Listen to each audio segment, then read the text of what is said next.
TV सत्यमेव व्रतम। देवेंद्र फडणवीस बदल्याचं राजकारण करणार नाही ही अपेक्षा विजय वडेट्टीवार। देवेंद्र फडणवीस मुख्यमंत्री होत आहेत ही विदर्भाच्या दृष्टीने आनंद आहे।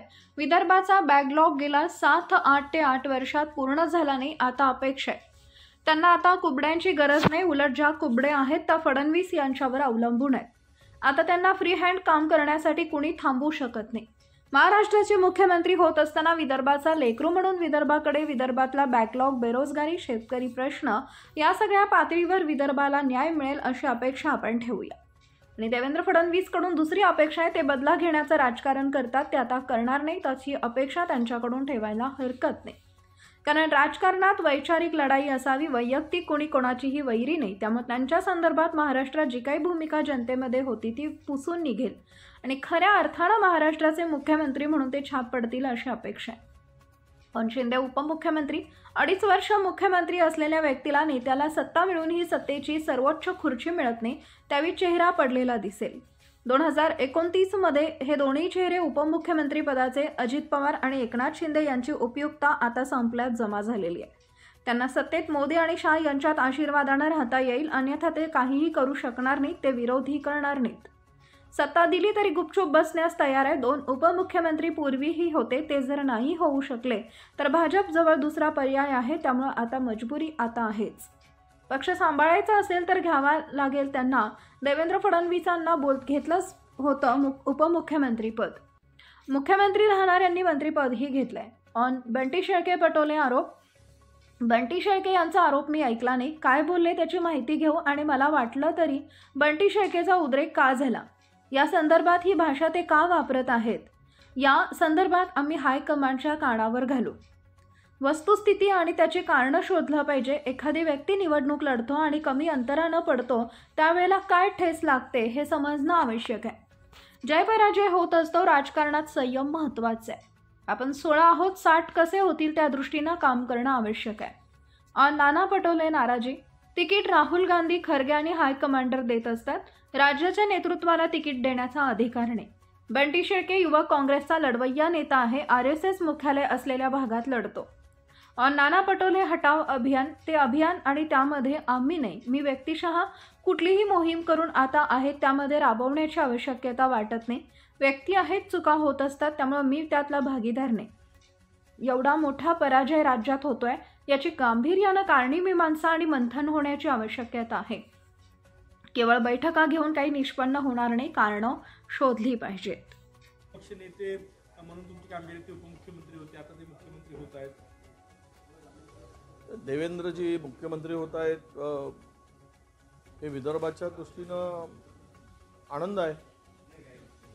विदर्भाचा बॅकलॉग मागच्या 7-8 वर्षामध्ये पूर्ण झाला नाही, आता अपेक्षा आहे। कारण मला वाटतं की त्यांना आता कुबड्यांची गरज नाही, उलट ज्या कुबड्या आहेत त्या देवेंद्रजीवर विसंबून आहेत। त्यामुळे आता त्यांना फ्री हँड काम करायला कोणी थांबवू शकत नाही। त्यामुळं महाराष्ट्राचे मुख्यमंत्री होत असताना विदर्भाचा लेकरू म्हणून विदर्भाकडे, विदर्भातला बॅकलॉग, विदर्भातली बेरोजगारी, विदर्भातले शेतकऱ्याचे प्रश्न, रस्त्यांचा बॅकलॉग असेल, एज्युकेशनमध्ये फार मोठ्या प्रमाणात आपण मागे आहोत, या सगळ्या पातळीवर सगळ्या विषयाला घेऊन विदर्भाला न्याय मिळेल अशी अपेक्षा आपण ठेवूया। आणि देवेंद्रजीकडून दुसरी अपेक्षा आहे, त्यांचं मध्यंतरी नाव जरा बदल्याचं राजकारण करतात, बदल्या म्हणजे बदल्या सरकारी नाही, बदला घेण्याचं राजकारण करतात, ते पुसून निघेल अशी अपेक्षा त्यांच्याकडनं ठेवायला हरकत नाही। कारण राजकारणामध्ये वैचारिक लढाई असावी, ती आयडिओलॉजीची लढाई असली पाहिजे। वैयक्तिक कोणी कोणाचे वैरी नाहीत।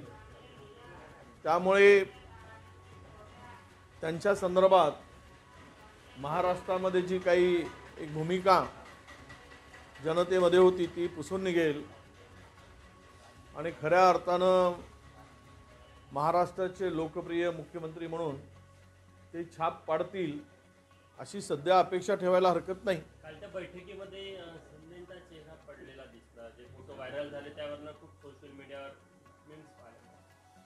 स्वाभाविक आहे. 2.5 वर्ष मुख्यमंत्री असलेल्या व्यक्तीला, नेत्याला सत्ता मिळूनही सत्तेच्या सर्वोच्च खुर्ची मिळत नाही, त्यावेळेस चेहरा पडलेला दिसेल. मला तरी असं वाटतं की 2029 मध्ये हे जे दोनही चेहरे आहेत, उपमुख्यमंत्री पदाचे किंवा शिवसेना आणि राष्ट्रवादी अजितदादा आणि एकनाथजी शिंदे, मला वाटतं यांची उपयुक्तता आता संपल्यात जमा झालेली आहे. त्यांना सत्तेमध्ये मोदीजी आणि शहाजी यांच्या आशीर्वादानेच राहता येईल, अन्यथा ते काही करू शकणार नाहीत. ते विरोधही करणार नाहीत, करू शकत नाहीत, आणि सत्ता नाही दिली तरी गपचूप बसण्याशिवाय मला वाटतं की यांच्याकडे कुठला पर्याय शिल्लक नाही. एकनाथ शिंदे उपमुख्यमंत्रीपद घ्यायला तयार झाल्याची माहिती आहे. 2 उपमुख्यमंत्री असणार आहेत. नाही, 2 उपमुख्यमंत्री पूर्वी होते, त्यात काही नवीन आहे असं मला वाटत नाही. आणि मला वाटतं की हे जर नाही घेऊ शकले तर भाजपाशी दुसरा पर्याय उभा आहे. त्यामुळे मजबुरी आता आहेच ती. त्यांना घ्यावं, पक्ष सांभाळायचा असेल. जसं देवेंद्रजींनी घेतलंच होतं मुख्यमंत्री असताना सुद्धा उपमुख्यमंत्रीपद. मुख्यमंत्री राहणाऱ्यांनी मंत्रीपदही घेतले आहे. उपमुख्यमंत्री तर पुन्हा मोठी जागा आहे. त्यामुळं तयार होत असेल तर त्यांचा पक्ष वाचवण्यासाठी दुसरा पर्याय मला दिसत नाही. काल काँग्रेसच्या पराभूत उमेदवारांची मुंबईमध्ये बैठक झाली. काही पराभूत उमेदवारांनी महाराष्ट्राच्या प्रदेश नेतृत्वावर प्रश्नचिन्ह उपस्थित केले. नाना पटोले थेट प्रश्न होता बंटी शेळके यांचा की RSSचा दलाल म्हणून त्यांनी काम केलं. कसं बघता तुम्ही काँग्रेसचे वरिष्ठ आहे? नाही, बंटी शेळकेंचा आरोप मी ऐकला नाही. काय बोलले त्याची माहिती घेऊ.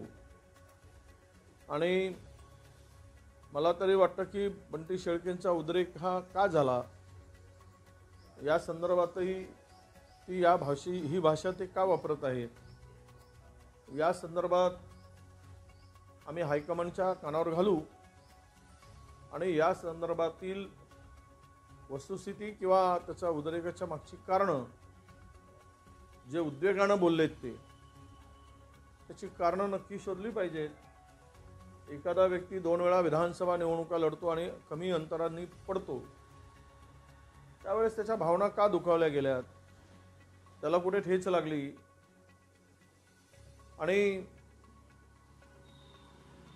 या संदर्भातली माहिती नक्की घेतली जाईल. परंतु मला वाटतं की जय पराजय होत असतो. राजकारणात संयम महत्त्वाचा असतो आणि प्रत्येकाने संयम ठेवून आपण 16 आहोत 160 कसे होतील या दृष्टीनं काम करण्याची आवश्यकता आहे. भाऊ, त्याच्यावर असं म्हणणं होतं की माझी तिकीट राहुल गांधींनी दिली, त्यामुळे नाना पटोलेंनी मदत केली नाही. प्रियंका गांधीचा रोड शो झाला, इथं देखील संघटन म्हणून मला मदत मिळाली नाही, मला एकटं सोडण्यात आला. कुठेतरी ते गांधी परिवाराच्या जवळच्या म्हणून नाना पटोले त्यांचा सोडून असा त्यांचा अप्रत्यक्ष. नाही, तिकीट आता राहुल गांधीजी आणि काँग्रेस हायकमांडच देत असतात. आम्हाला सुद्धा तिकीट राहुल गांधींनीच दिली. आम्हाला सुद्धा तिकीट माननीय खडसे साहेबांनी, खरगे साहेब, आपले मल्लिकार्जुन खरगे साहेब आणि माननीय सोनियाजी गांधी यांनी दिली. त्यामुळे आमच्या हायकमांडच आम्हाला तिकीट देत असतात. राज्याच्या नेतृत्वाला तिकीट देण्याचा अधिकारच नाही, शिफारस करण्याचा अधिकार आहे, आणि त्यांना मिळालेली तिकीट खरं म्हणजे युथ काँग्रेसच्या कोट्यातून मिळाली. बंटी शेळके हा लढवय्या कार्यकर्ता आहे. RSCच्या गडात लढतो आहे आणि निवडणुकीमध्ये त्याला मदत काही कमी पडली असेल,